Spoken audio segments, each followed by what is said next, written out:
মানুষকে ভালো করবার জন্য আল্লাহ পাক যুগে যুগে নবী রাসূল পয়গম্বর আলাইহিমুস সালাম আল্লাহ পাঠিয়েছেন।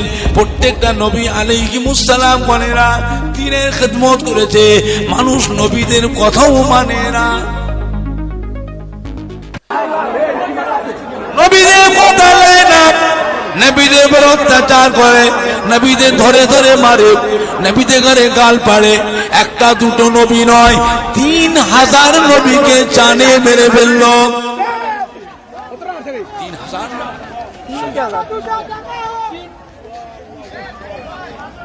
নবীদের অত্যাচার হয়েছে বাবা। আল্লাহ নবীরা উম্মতের জন্য আল্লাহ দরবারে বদদুয়া করেছে, ও রব্বুল আলামিন আল্লাহ, এরা ভালো হবে না, এরা হেদায়েত হবে না, এরা আমার কথা নেবে না, এরা আপনাকে মানবে না, আপনি এদের উপরে গজব দিয়ে শেষ করে দেন। নবীরা উম্মতের জন্য আল্লাহর কাছে বদদুয়া করছে। আল্লাহ নবীদের দোয়া বদদুয়া আল্লাহ দরবার কবুল হবে না, হবে না।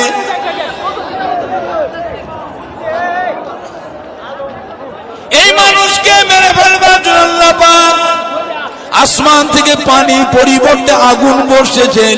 এই মানুষকে মেরে ফেলবার জন্য আল্লাহ পাক আসমান থেকে পানি পরিবর্তে পাথর বর্ষেছেন, বৃষ্টির মতো পাথর বর্ষেছেন।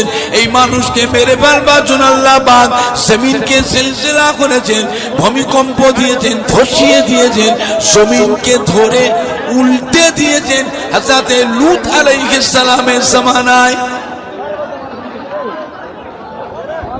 এই মানুষ